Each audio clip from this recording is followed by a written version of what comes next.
Bismillahirrahmanirrahim. Assalamualaikum warahmatullahi wabarakatuh. Salam Malaysia Madani. Salam kebersamaan bersama memacu pendidikan Kedah. Salam yang we inspire. Salam SKD Sekolah Kami Dinamik. Saya Wan Rosita binti Wan Osman, Guru Besar Sekolah Kebangsaan Dulang, akan berkongsi berkaitan kepimpinan penjaminan kualiti pentaksiran berasaskan bilik darjah ataupun PBD SK Dulang. Sebelum kita meneruskan secara mendalam, mari kita telusuri berkaitan dengan visi dan misi sekolah di mana ia selari dengan misi dan visi Kementerian Pendidikan. Moto Sekolah Kebangsaan Dulang adalah tekun, teras jaya dan slogan sekolah ialah SKD Sekolah Kami Dinamik ke arah penjanaan legasi mantap dan lestari. Ini adalah warga SK Dulang ataupun Sedulang tahun 2025 di mana terdiri daripada 27 orang guru dan 3 orang AKP. Ini pula adalah senior leader team organisasi SK Dulang tahun 2025 di mana senior leader team, middle leader team adalah personal penjaminan kualiti dan dibantu mentinya dalam kalangan guru dalam bimbingan ataupun GDB. Mari kita lihat sekilas pandang profil Sekolah Kebangsaan Dulang. Sekolah Kebangsaan Dulang merupakan sekolah grade A kategori luar bandar di bawah transformasi sekolah tahun 2025 bawah kohort 4. Mempunyai bilangan guru seramai 27 orang, 10 orang guru lelaki dan 17 orang guru perempuan. Bilangan murid tahun 2025 ialah seramai 275 murid, 143 lelaki dan 132 perempuan.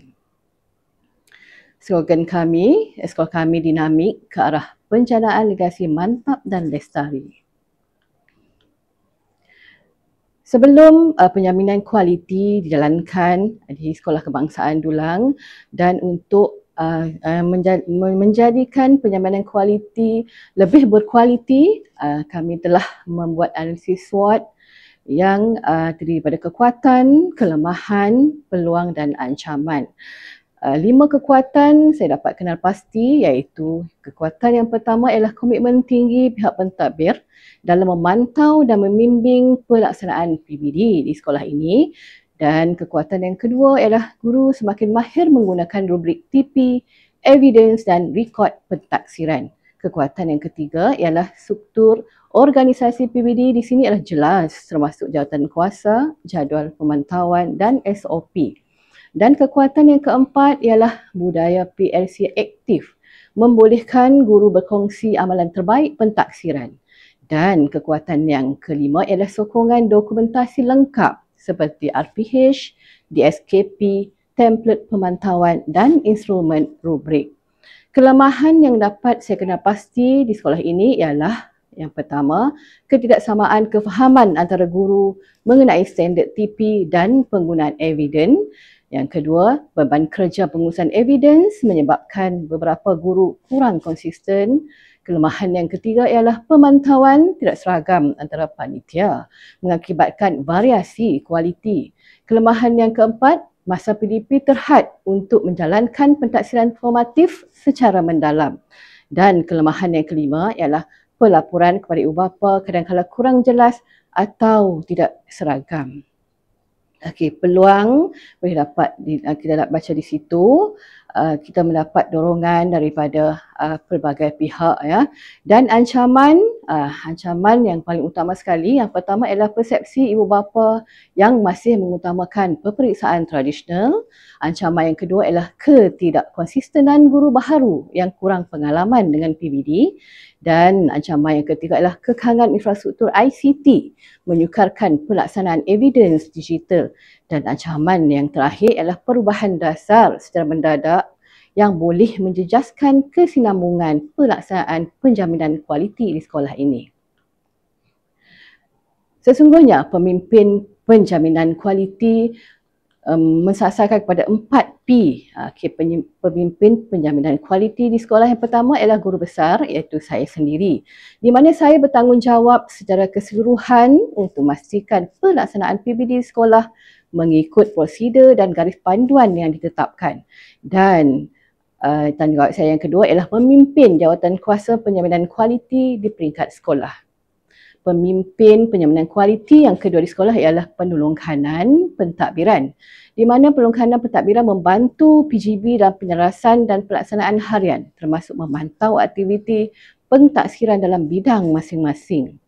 Dan pemimpin yang ketiga ialah ketua panitia, di mana ketua panitia memastikan semua guru mata pelajaran dalam panitia masing-masing melaksanakan perekodan, pentaksiran dan moderasi, iaitu penyelarasan dengan sistematik. Penjaminan kualiti PBD SK Dulang tahun 2025 iaitu pengoperasian penjaminan kualiti berdasarkan kepada 4P, iaitu P yang pertama pementoran, P yang kedua pemantauan, P yang ketiga penyelarasan dan P yang keempat pengesanan.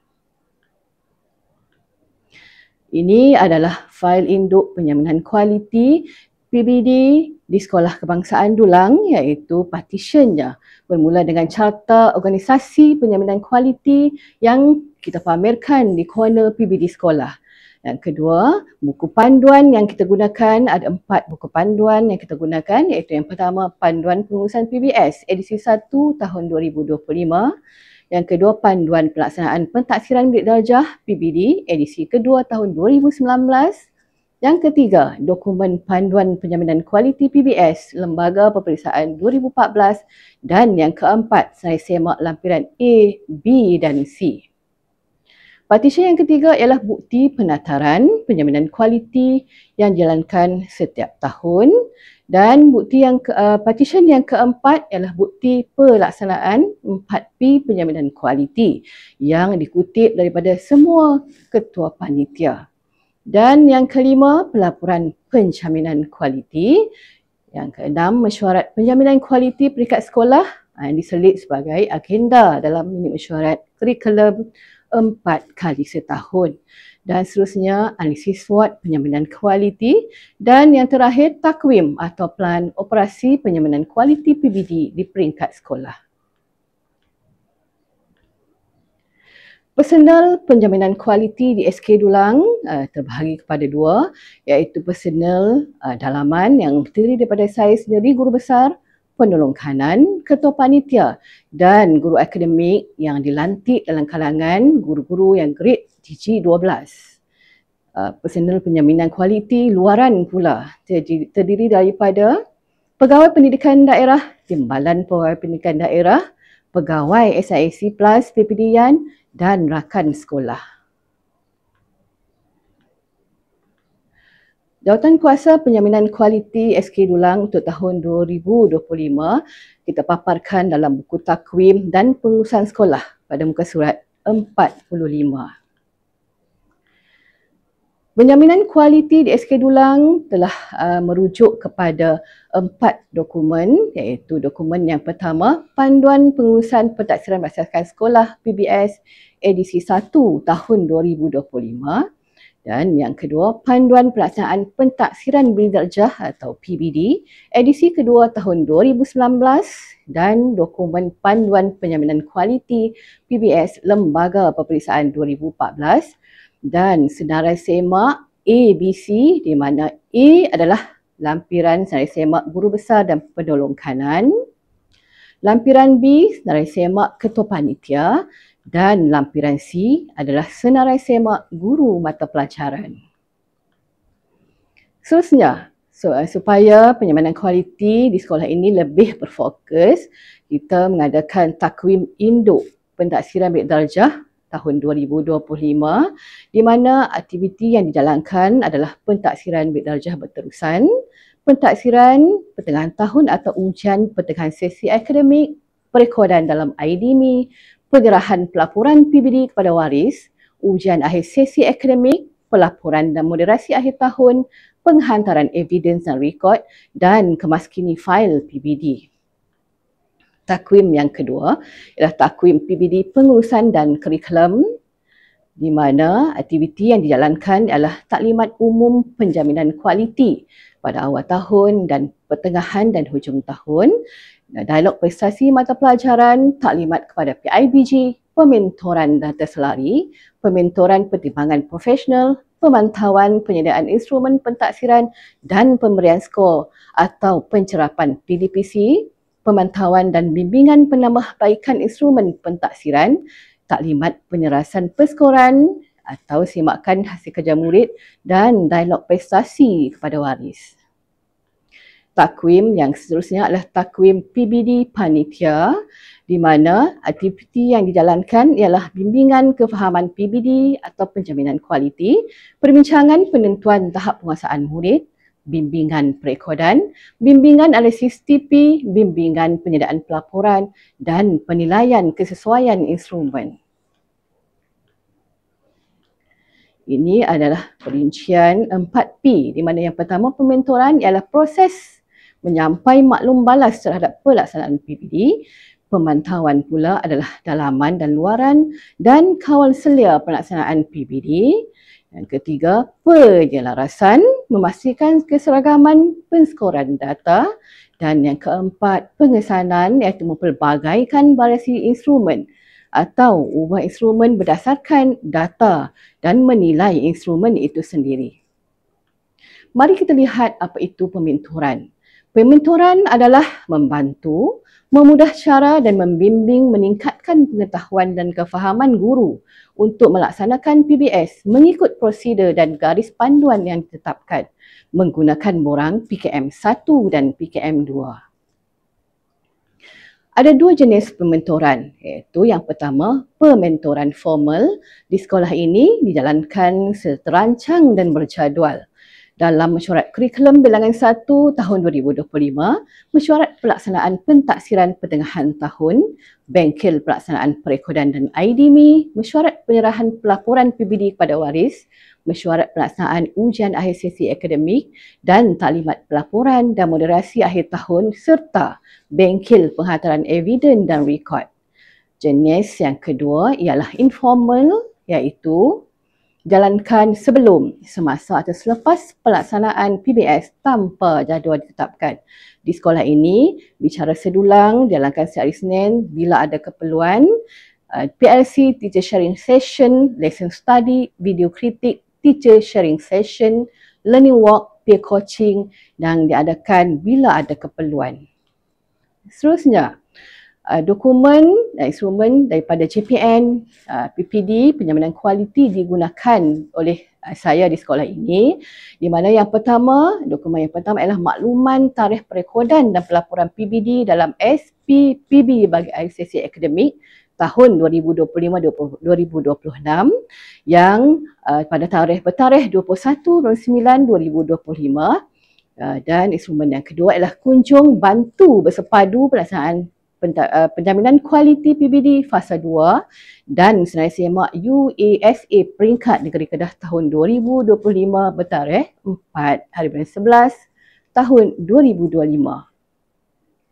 Instrumen yang seterusnya ialah senarai semak penjaminan kualiti PBD bagi UASA tahun 2025-2026 bertarikh 10/10 tahun 2025 dan panduan pengurusan dan pentadbiran UASA juga bertarikh pada 10/10 tahun 2025. Seterusnya, pementoran juga disebar luas melalui mesyuarat pengurusan dan pentadbiran UASA. Ini adalah surat panggilan dan minit mesyuarat tersebut. Pementoran menggunakan borang PKM 1 yang diisi oleh menti selepas pementoran dijalankan. Ini dijalankan kepada Ketua Panitia Matematik dan yang kedua jalankan kepada Ketua Panitia Bahasa Melayu. Seterusnya, borang yang kedua adalah borang PKM 2 di mana borang ini diisi oleh mentor berdasarkan dapatan instrumen PKM 1 tadi. Ini adalah borang PKM 2 yang pertama dan ini adalah borang PKM kedua yang digunakan juga kepada Ketua Panitia. Seterusnya, di Sekolah Kebangsaan Dulang, kita memitarakan PLC, dan salah satu yang saya amat titik beratkan kepada semua ketua panitia ialah perbincangan item objektif untuk yang menepati prinsip pembinaan item. Ini adalah PLC Panitia Sejarah tahun 4 yang membincangkan contoh item objektif yang menepati prinsip pembinaan item. Seterusnya, kita terus kepada P yang kedua, iaitu pemantauan. Pemantauan dijalankan dengan tujuan untuk memastikan pelaksanaan PBS mengikut prosedur dan garis panduan yang ditetapkan. Borang-borang yang digunakan ialah PKP 1A, PKP 2A, PKP 1B, PKP 2B. Ini adalah borang pemantauan PKP 1A di mana diisi oleh pemantau selepas pemantauan PDP di dalam kelas. Okey, ini adalah PDPC dalam kelas untuk mata pelajaran pendidikan seni visual. Borang pemantauan yang kedua ialah borang PKP 2A diisi oleh pemantau berdasarkan dapatan instrumen PKP 1A tadi. Okey, inilah borang pemantauan PKP 2A di mana saya sendiri menjadi pemantau untuk PKP 2A. Seterusnya, pemantauan luaran. Pemantauan luaran yang pertama dilakukan oleh Pegawai Pendidikan Daerah, Timbalan Pegawai Pendidikan Daerah dan SIC PPDian. Ya, dialog prestasi prasekolah tahun 1 Al-Quran dan pemulihan khas 2025 di mana tim ini telah turun ke padang ke Sekolah Kebangsaan Dulang, ya. Dan untuk pemantauan luaran yang kedua dilakukan oleh pegawai SIC plus PPDian, iaitu kunjung bantu dan sokongan penjaminan kualiti PBD dan UASA PPDian tahun 2025. Ini adalah instrumen yang diberikan oleh pihak PPDian. Seterusnya, di Sekolah Kebangsaan Dulang, kita amat menitikkan, seperti yang saya terangkan tadi, menitik beratkan lesson study. Ini adalah lesson study dan pencerapan bahasa Arab tahun 2 dan di bawah bimbingan pemberian TP kepada murid. Seterusnya, lesson study dan pencerapan matematik tahun 2, bimbingan TP kepada murid juga dijalankan dalam panitia oleh saya sendiri bersama dengan PK Ham dan PK Pentadbiran. Seterusnya, borang pemantauan PKP 1B. Ini diisi oleh pemantau selepas pemantauan PDP. Okay, dan seterusnya, borang pemantauan PDP PKP 2B diisi juga oleh pemantau berdasarkan dapatan PKP 1B tadi. Ini adalah borang PKP 2B. Terus kepada P yang ketiga, iaitu pengesanan. Di mana pengesanan adalah memastikan kaedah, prosedur dan instrumen yang digunakan sesuai dengan hasrat pentaksiran. Borang yang digunakan ialah borang PKK 1 dan PKK 2. Semakan instrumen pentaksiran dijalankan oleh personel di mana ini adalah jadual UASA dan ini adalah instrumen mengikut subjek di mana setiap instrumen ini disemak oleh personel iaitu saya sendiri dan bersama PK-PK dan ketua panitia, dan saya sendiri menandatangani muka hadapan instrumen-instrumen ini. PLC penyediaan jadual spesifikasi ujian atau JSU dijalankan dalam semua panitia dan ini adalah jadual JSU Sains tahun 4. Ini adalah JSU untuk mata pelajaran Bahasa Melayu tahun 4 dan tahun 5 yang disediakan oleh ketua panitia. Borang-borang yang digunakan ialah borang PKK1 di mana instrumen penjaminan kualiti untuk pengesanan. Instrumen ini diisi oleh personal pengesanan yang menjalankan pengesanan. Ini adalah borang PKK1 untuk bahasa Melayu. Seterusnya, borang PKK2, instrumen penjaminan kualiti pengesanan. Laporan disediakan oleh personal pengesanan berdasarkan maklumat instrumen PKK1 tadi. Ini dijalankan oleh Ketua Panitia Bahasa Melayu. Seterusnya, P yang keempat ialah penyelarasan. Untuk memastikan keseragaman pelaksanaan tugasan dan perskoran demi keadilan kepada calon serta kesahan dan kebolehpercayaan skor pentaksiran. Borang-borang yang digunakan ialah borang PKS 1A, PKS 1B dan PKS 2. Ini adalah rekod semakan kekerapan latihan murid Bahasa Melayu tahun 3, Bahasa Melayu tahun 6, Pendidikan Islam tahun 6 dan buku latihan murid. Seterusnya, instrumen pelayan yang dibuat yang mempunyai kesahan merujuk kepada DSKP dan menggunakan JSU. Bimbingan pembinaan instrumen pelayan ini telah dijalankan dalam PLC yang kita sebutkan di awal tadi. Ini adalah instrumen pelayan sejarah tahun 4 USA.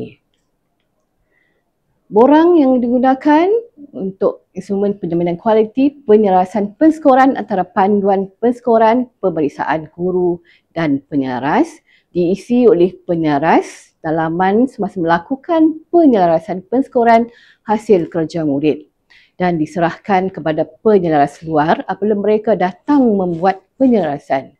Saya sebagai guru besar perlu merujuk pada skor yang diselaras semasa membuat pengesahan. Ini adalah borang PKS 1A yang juga diisi oleh Ketua Panitia. Seterusnya, borang PKS 1B, ini adalah instrumen penjaminan kualiti penyelarasan perskoran. Diisi oleh penyelaras yang menjalankan penyelarasan. Ini adalah Ketua Panitia Bahasa Inggeris yang menjalankan penyelarasan dalam borang PKS 1B. Ini pula adalah yang dijalankan oleh saya sendiri untuk subjek matematik. Seterusnya, borang PKS 2 ialah borang instrumen penjaminan kualiti penyelarasan perskoran disediakan oleh penyelaras sebagai laporan berdasarkan maklumat instrumen PKS 1B tadi. Juga jalankan oleh saya sendiri. Ya. Seterusnya, PLC penjelasan perskoran murid pemulihan dan Bahasa Melayu tahun 4 dijalankan dalam Panitia Bahasa Melayu. Ini pula adalah PLC penjelasan perskoran matematik tahun 5 dan ini pula PLC penyelarasan perskoran Bahasa Inggeris tahap 2.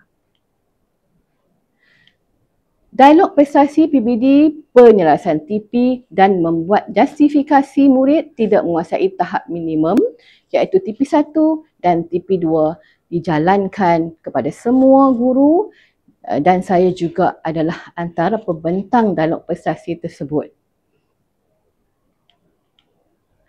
Hebahan dan pembentangan data pencapaian PBD juga kita bentangkan kepada kepimpinan PIBG dan waris SK Dulang. Di mana ini adalah laporan taklimat PBD pemberian TP kepada waris SK Dulang semasa hari penyerahan pelaporan PBD. Dan ini adalah minit mesyuarat jawatankuasa PIBG di mana kita telah membentangkan data pencapaian kepada kepimpinan PIBG.